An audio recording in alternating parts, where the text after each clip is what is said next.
स्वागत है आपका आपके अपने यूट्यूब चैनल एडवोकेट दीप लीगल हब में। आज के इस वीडियो में हम बात करेंगे कि आप कौन से काउंटर केस करें। अभी इसके पहले हमने एक वीडियो बनाया था, उसमें हमने बताया था कि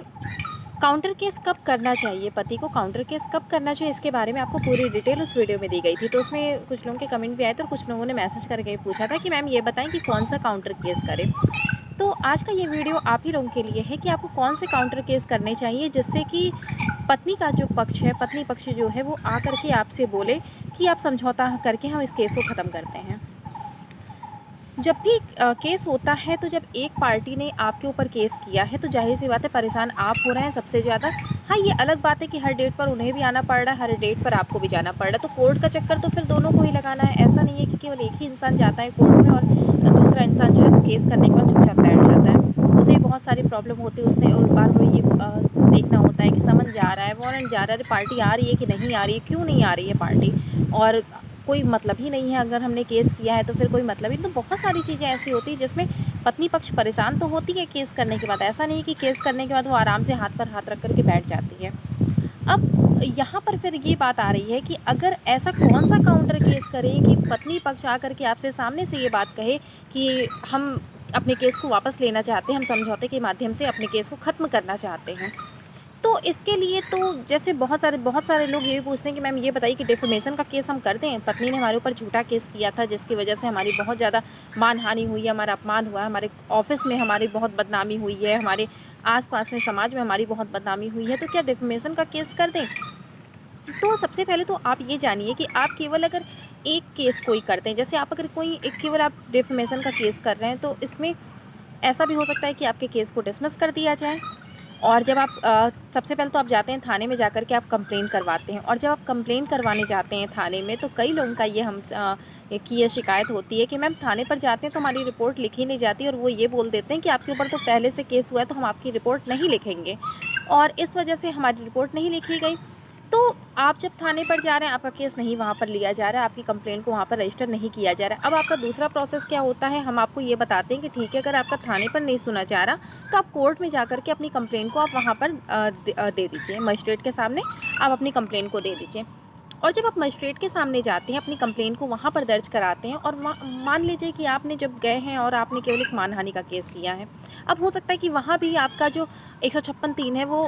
सबमिट ही ना हो, वो भी वहाँ से भी खारिज कर दिया जाए। क्यों? क्योंकि सबसे बड़ी बात है कि आपने जो केस किया उसमें केवल एक ही धारा को आपने दिया है, आपने केवल मानहानि दिया है, जबकि इसके बाद आपके पास बहुत सारी ऐसी धाराएं हैं जिनमें आप केस कर सकते हैं। जैसे अगर सबसे पहली बात तो अगर आपके साथ मारपीट हुई है, कोई लड़ाई झगड़ा हुआ है, आपको धमकी दी गई है। कई बार ऐसा भी होता है कि पत्नी के द्वारा आपको धमकी दी जाती है कि मैं आत्महत्या कर लूँगी, या मैं मार डालूँगी, मैं ऐसे कर दूँगी, मैं वैसे कर दूँगी, बहुत सारी तरह की धमकियाँ दी जाती हैं। और कई बार ऐसा भी होता है कि आपके साथ मारपीट भी की जाती है। अगर पत्नी के घर वाले आ रहे हैं, माता पिता, भाई आ रहा है, कोई भी आ रहा है, कोई रिलेटिव आ रहा है और आपको मारता है, या फिर आपके घर में किसी कोई मारता है, तो आपको यहाँ पर ये ध्यान रखना है कि अगर आपके साथ मारपीट हुई है, थोड़ी भी अगर आपके साथ मारपीट हुई है, आपको कोई भी खरोच आई है, तो सबसे पहला काम आपको ये करना है कि आपको तुरंत जा कर के इसमें मेडिकल बनवाना है। और जब आप मेडिकल बनवा लेते हैं, इसका एक फ़ायदा ये होता है कि अब आपके पास, अब आप जो केस करने जा रहे हैं उसका आपके पास प्रूफ हो गया है, आपके पास पूरा प्रूफ है कि आपके साथ सच में आपके साथ मारपीट हुई है, और आपको जो धमकी दी जा रही है, एक्सटॉर्शन जो आपके साथ किया जा रहा है, आपको बार बार आपको परेशान किया जा रहा है, आपकी एक तरीके से मानसिक रूप से आपको परेशान किया जा रहा है, तो इसके लिए भी आपको कई धाराएं हैं ऐसी हैं जिस पर अगर हम धाराओं की बात करें तो हम डिटेल में आपको ये वीडियो बना करके दे चुके हैं कि किन किन धाराओं में आप केस कर सकते हैं। तो आप उन सारी धाराओं में जा करके अपनी पत्नी के ऊपर, अपनी पत्नी के घर वालों के ऊपर आप केस कर सकते हैं। यहाँ पर इसका क्या फ़ायदा होगा कि जब आप एक साथ कई केस करते हैं, जैसे कि केवल अगर आप एक केस करते हैं, आपने 499, 500 में आपने केवल केस किया है, तो हो सकता है कि केवल एक धारा है और वो आपके डिसमिस कर दिया जाए केस। लेकिन जब ये देखा जाएगा कि आपने जो केस किया है उसमें बहुत सारी धाराओं में आपके साइड से केस बन रहा है, जैसे कि पत्नी ने झूठी कंप्लेन करवाई है, पत्नी ने आपको धमकी दी है, पत्नी ने मारा पीटा है, या पत्नी के घर वालों ने आपको मारा पीटा, आपके घर वालों के साथ मारपीट की है, या पत्नी ने आपकी माँ को या आपकी बहन को परेशान किया है, तो भी आप केस कर सकते हैं। अपनी बहन और अपनी माँ के साइड से भी आप केस कर सकते हैं। ऐसा नहीं है कि केवल अगर आपको पार्टी बनाया गया है मुकदमे में और मेन आप ही पक्षकार हैं, उस अगेंस्ट पार्टी में आप ही मेन लीड रोल में हैं, अगर हम कहें तो आप एक मेन लीड रोल में हैं, तो केवल आप अपने साइड से ही केस करेंगे, ऐसा बिल्कुल भी नहीं है। अगर आपकी माँ को भी परेशान किया जा रहा है, आपकी बहन को भी परेशान किया जा रहा है, उनके साथ भी पत्नी किसी भी तरह की मानसिक प्रताड़ना कर रही है या फिर शारीरिक प्रताड़ना कर रही हो सकता है कि आपकी पत्नी उन्हें मारती पीटती हो, आपकी बहन को मारती हो, आपकी माँ को भी मारती हो। ये नहीं कहा जा सकता कि आज के टाइम में क्या नहीं हो सकता है, आज के टाइम में कुछ भी हो सकता है। तो इसलिए हम हर तरीके से हम सोच के आपको बताते हैं कि अगर इस तरह की कोई भी चीज़ हो रही तो आप भी अपनी पत्नी के ऊपर, अपनी माँ के, अपनी बहन के साइड से आप बीवी का भी केस कर सकते हैं, क्योंकि वो भी एक महिला है और ये जो अधिकार दिया गया है इसमें वो सारी महिलाओं को दिया गया है जो भी एक घर में रहती हैं, जो भी एक साथ एक छत के नीचे रह रही हैं। तो बहुत सारे केसेस, अगर आप कई सारी धाराओं में आप केस करते हैं, कई सारी धाराएं बन रही हैं, उन पर अगर आप केस करते हैं तो आपका केस ज़रूर वहाँ पर कोर्ट में उस पर ध्यान दिया जाएगा और आपके साइड से भी ज़रूर कार्यवाही की जाएगी। और इसका सबसे जो बड़ा इसका जो लाभ है, अगर इसका प्रॉफिट की अगर हम बात करें तो सबसे बड़ा प्रॉफिट इसका क्या होता है कि जब दोनों पार्टी परेशान हो रही है, आपने भी केस किया है और उसने भी केस किया है और अब आपका केस जो है वो भारी पड़ रहा है, क्योंकि आपने जो केस किया है वो पूरे सबूतों के साथ किया है। आप ऐसे ऐसे सेक्शंस में केस करिए जिनके आपके पास कोई सबूत हो, प्रूफ आपके पास कहीं ना कहीं से मिल सकता है। अगर इस तरह का कोई भी काम हो रहा है, अगर धमकी दे रही है पत्नी, तो जाहिर सी बात है कि आस पड़ोस के लोगों ने कभी तो सुना होगा, या कभी हो सकता है कि आपसे मैसेज में कोई चैट हुआ हो या कॉल पे कोई आपकी इस तरह की कोई बात हो रही है तो आप उसकी रिकॉर्डिंग रख लीजिए, कोई चैट हुआ है तो आप उसका डिटेल आप रख लीजिए। तो इस तरह की सारी चीज़ें आपको कलेक्ट करनी है पहले, और कलेक्ट करने के बाद आपको करना है अपनी पत्नी के ऊपर केस। और जब वो आप अपना केस करते हैं और जब आप वो आपका जो प्रूफ के साथ आप जो केस करते हैं, उसका जो प्रॉफिट होगा वो ये होगा कि पत्नी पक्ष पे बहुत ज़्यादा दबाव बनेगा और ऐसी स्थिति में पत्नी पक्ष जो है वो आएगा और आकर के आपसे सामने से कहेगा कि हम अपने केस को वापस लेना चाहते हैं और हम एक दूसरे के साथ समझौता कर लेते हैं। ये समझौता कैसे भी हो सकता है, ये पैसे के रूप में भी हो सकता है, कि हो सकता है दोनों पक्षों के बीच में कोई लेन देन की कोई बात हो गई हो, या फिर डाइवोर्स, म्यूचुअल कंसेंट से डाइवोर्स की बात हो गई हो, या ये भी हो सकता है कि पत्नी आपके साथ फिर से रहने को तैयार हो सकती है अगर आप रखना चाहते हैं तो समझौता जो भी हो वो उसमें आप ये ज़रूर ध्यान दीजिए कि उसमें आपकी भी कुछ कंडीशंस होनी चाहिए। आप अपने फ्यूचर को ध्यान में रखते हुए ही हमेशा कॉम्प्रोमाइज़ करिएगा। और एक बात और कि कॉम्प्रोमाइज़ आप जब भी करेंगे तो आप कोर्ट के माध्यम से ही करेंगे, क्योंकि एक तो आपका केस कोर्ट में पहुंच चुका है। तो ऐसी स्थिति में आप अगर बाहर से केवल समझौता कर लेते हैं, पति अपनी पत्नी से बाहर में समझौता कर लेता है, उनके बीच में एक पेपर तैयार हो जाता है और वो कुछ लोग बैठते हैं, 4 लोग बैठते हैं, रिश्तेदार कुछ बैठते हैं या फिर आस पड़ोस के लोग बैठते हैं और उनके सामने आप समझौता कर लेते हैं, एक पेपर आप तैयार कर लेते हैं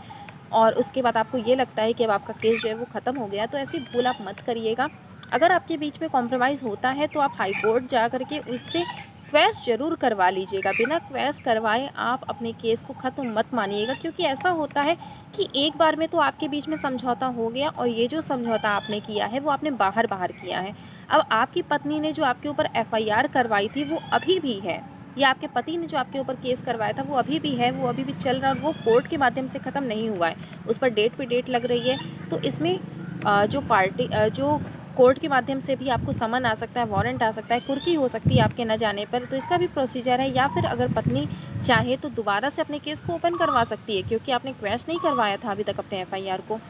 तो इसलिए अपने एफआईआर को क्वैश ज़रूर करवा लीजिए। इसका सिंपल सा प्रोसेस होता है कि आपको जा कर के हाई कोर्ट में क्वैशिंग का आपको एप्लीकेशन लगाना होता है 482 के माध्यम से, सेक्शन 482 के माध्यम से आपको एप्लीकेशन लगवाना होता है कोर्ट में। और इसके बाद फिर आपका जो क्वैशिंग जो होती है वो आपका केस क्वैश हो जाता है। क्वैश का मतलब है कि आपका केस जो है वो रद्द हो जाएगा, ख़त्म हो जाएगा। तो इसलिए केस को ख़त्म किए बिना बिल्कुल भी निश्चिंत होकर मत बैठिएगा कभी भी, क्योंकि अगर अपने आप फ्यूचर को सेफ़ रखना चाहते हैं तो कुछ चीज़ें ऐसी होती हैं जिनका आपको ध्यान ज़रूर रखना चाहिए। आपको सबसे पहली बात तो आपको ये ध्यान में रखनी चाहिए कि अगर कोई आपके ऊपर अभी केस कर सकता है तो बाद में भी आकर के आपको परेशान कर सकता है। तो इसलिए सारी चीज़ों को ध्यान में रखते हुए, अपने फ्यूचर को सोचते हुए ही आप कोई भी कदम उठाइएगा।